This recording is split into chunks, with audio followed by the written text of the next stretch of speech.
Bueno, aquí estamos, hermanos, con esta segunda parte de la primera clase. Vamos a ir avanzando poco a poco. Ya saben ustedes de las dificultades técnicas y esperamos en la segunda clase ya tenerlas solucionadas. ¿Qué es lo que nos hemos propuesto en este primer abordaje, en esta aproximación inicial a tantos textos agrupados en este compendio llamado Filocalía?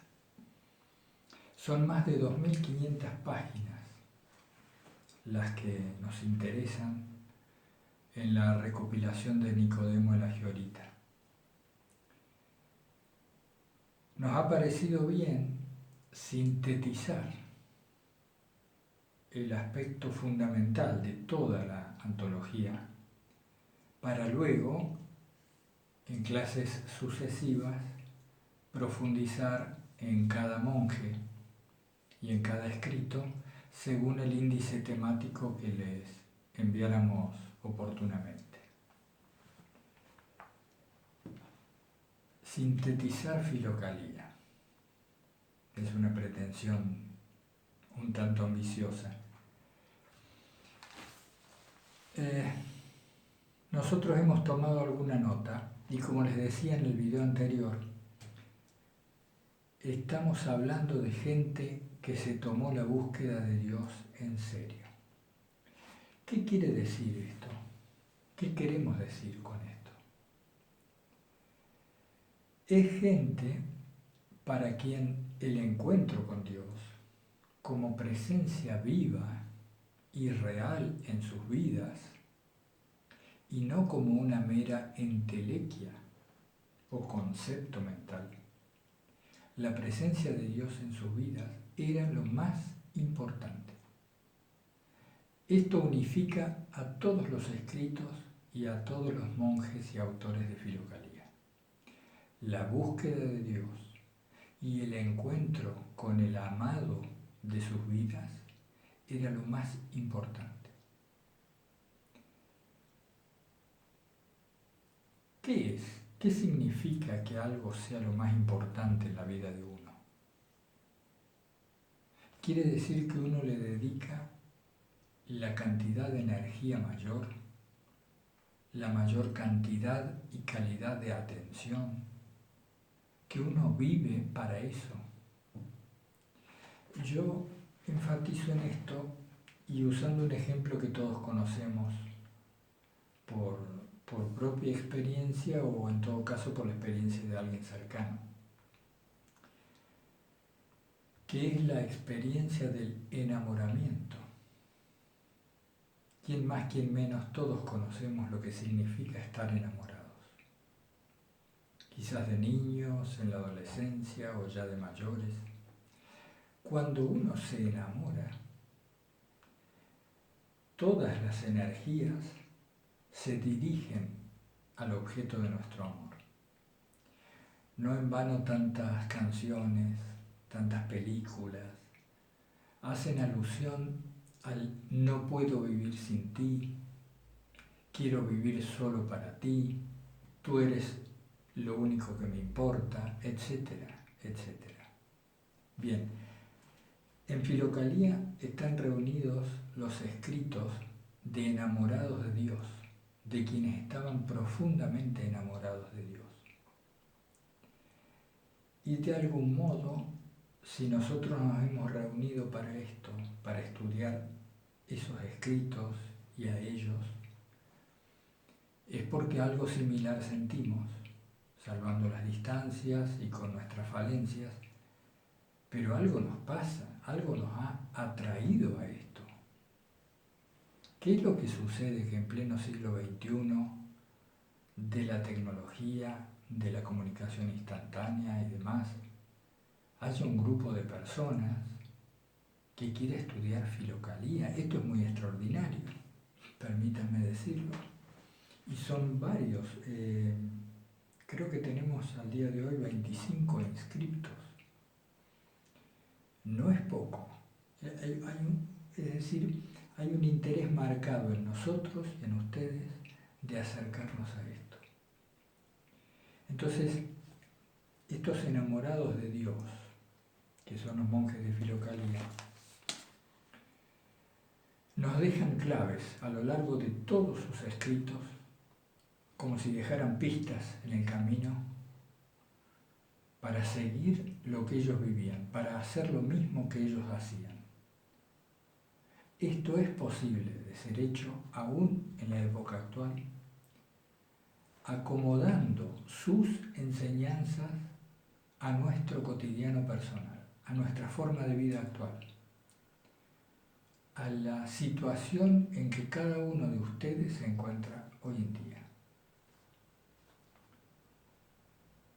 Ellos decían, con sus propias palabras, que yo estoy traduciendo para ustedes, que el problema es que tenemos muchas cosas antes. Antes de Dios tenemos muchas cosas, muchas prioridades previas. ¿Por qué nos pasa esto? Un poco por educación y también porque nos hemos acostumbrado a obtener el placer que confundimos con la felicidad. Nos hemos acostumbrado a obtener el placer que confundimos con la felicidad a través de objetos, personas o situaciones que están fuera de nosotros.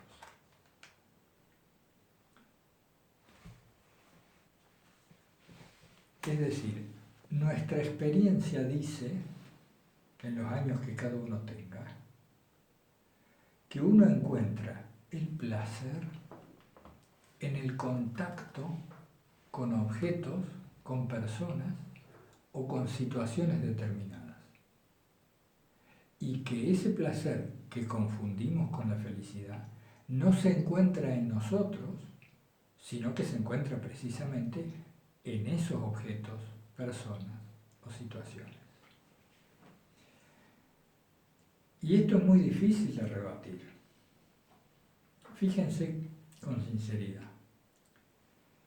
¿Cuántas veces se nos ha dicho, cuántas veces hemos leído, hemos escuchado frases tales como la felicidad está en tu interior, el reino de los cielos está en vosotros, lo que importa está en el corazón, etcétera, etcétera, etcétera? Estamos muy acostumbrados a escuchar eso. Sin embargo, cuando nos parece ir hacia el interior, no encontramos nada de eso. En general lo digo. Por eso es que nos sucede de lanzarnos hacia el mundo de las cosas, hacia las personas, hacia la construcción de situaciones, para encontrar allí, en el contacto, insisto, en el contacto con esas cosas, el placer y la felicidad que buscamos. Entonces, cuando se nos dice, cierra la puerta y ora en lo secreto a Dios, y se supone que en ese secreto, en esa soledad y en ese silencio, vamos a encontrar lo que buscamos. Generalmente la decepción es lo que aparece. Esto le pasa a monjes actuales, a laicos actuales, y les pasaba a los filocálicos. Porque uno cuando va al interior, cuando uno cierra la puerta de los sentidos, se introduce en el alma y se pone a orar o se pone a buscar a Dios, suele encontrar vacío, oscuridad, o miedo, angustia, depresión, tedio, etc. Esto es la clave de Filocalía. Esto es clave. En una mirada apresurada parece que no tiene nada que ver con Filocalía, y sin embargo es el nudo, es el centro de lo que estos monjes tratan y de lo que estos monjes viven. Cómo encontrar a Dios dentro, en el corazón, en el interior del alma, en lo secreto de mí mismo. Porque la mayoría de ellos vivían en el desierto o vivían una vida eremítica, o incluso algún obispo que tenemos en Filocalía vivían recluidos en lo que hoy en día llamamos su parroquia o el templo, porque ya sabían ellos que no estaba en lo que los sentidos externos y lo que el mundo nos muestra. Ya sabían que no estaba allí la felicidad. Y se iban para adentro. Y encontraban en esa interioridad un montón de dificultades.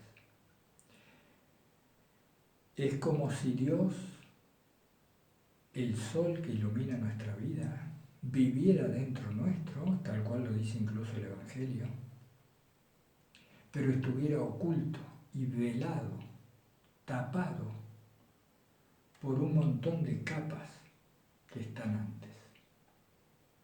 Son esas capas las que los filocálicos nos enseñan a ir quitando, cómo descorrer ese velo. En ese sentido, nosotros anotamos aquí que la principal confusión es la de placer y felicidad. El placer es algo fugaz. Su misma esencia es la fugacidad.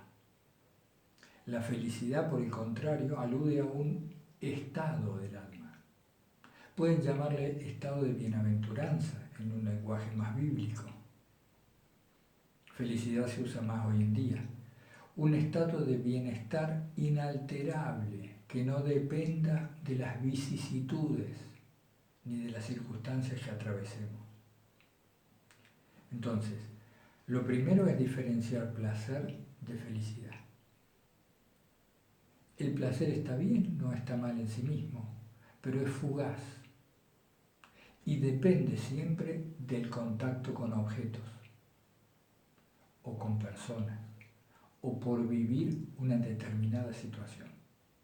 Pero como en la vida todo es movimiento, el placer se nos escapa como agua entre las manos.